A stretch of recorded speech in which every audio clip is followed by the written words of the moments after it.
सज्जनों, जब किसी कन्या का विवाह होता है तो उस घर में उनके माता पिता ब्राह्मणों से कहते हैं कि कन्यादान नाम की भी विधि करना।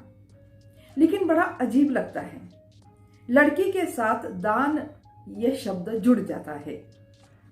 हमने सुना है रक्तदान होता है, विद्यादान होता है, नेत्रदान होता है, अन्नदान होता है, लेकिन कन्यादान यह शब्द कुछ भी तर्क संगत नहीं लगता, क्योंकि दान तो किसी निर्जीव वस्तु का किया जाता है जिसमें कोई जान ना हो। लेकिन लड़की तो सजीव है, माता पिता की अमानत है, उनके सपनों की आस है, कल्पना की झील है, जिगर का टुकड़ा है। माता पिता अपनी कन्या को संस्कार देते हैं, उच्च शिक्षित बनाते हैं, उनको पालते हैं, पोसते हैं और एक झटके में उसे दान में देकर उनसे दूर क्या हुआ जा सकता है? थोड़ा सा सोच कर देखिए। विवाह के समय में जब विदा किया जाता है कन्या को, तब उस माता पिता के ऊपर क्या बीतती है, उस माता पिता को ही पूछिए। यह सबसे बड़ा माता पिता का दुख होता है। और दूसरी बात आपने भी गौर की होगी, दान दी हुई वस्तु को वापस नहीं लिया जाता। फिर लड़की को तो मायका हमेशा आना जाना रहता ही है, लेकर के उसे अपने से दूर तो नहीं किया जा सकता। जितना हक लड़के पर होता है उतना ही हक माता पिता का लड़की पर भी होता है। मायका तो उसका जन्म दिया हुआ स्थान है।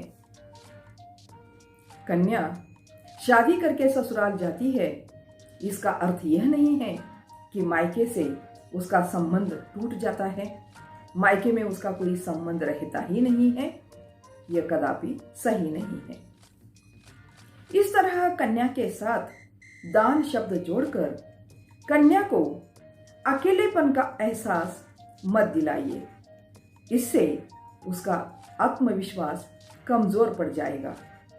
उसको आभास दिलाइए कि हम सब तुम्हारे साथ हैं। अपनी लाडली को हृदय की गहराई से कभी दूर मत करिए, बल्कि विवाह होते समय उसे शाश्वती दीजिए कि देखो बेटी, जिस समय भी तुम्हारे ऊपर अत्याचार होगा, ससुराल में तुम्हें अन्याय सहना पड़ रहा है या तुम्हारा शोषण हुआ जा रहा है, उस समय तुम्हारे मायके के दरवाजे हमेशा तुम्हारे लिए खुले रहेंगे। तुम तुम्हारे अत्याचार को, जुल्म को हमें जरूर बताना, हम तुम्हारी हो सके उतनी मदद करेंगे। इस तरह का उन्हें विश्वास ससुराल जाते समय अपनी कन्या को दे दीजिए।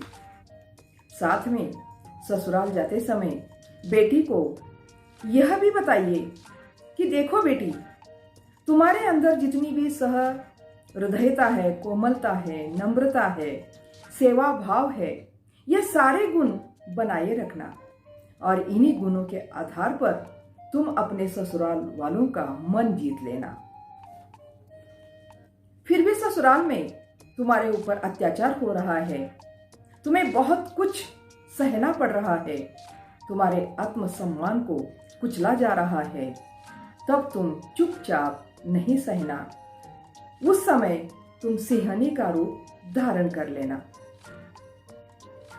और लड़की को, अपनी जिगर के टुकड़े को ये भी कहना कि देखो बेटी, लड़की होना पर लड़की की जैसे दिखाई मत देना। वीडियो अच्छा लगता है तो सब्सक्राइब करके प्रोत्साहन जरूर दीजिएगा। धन्यवाद।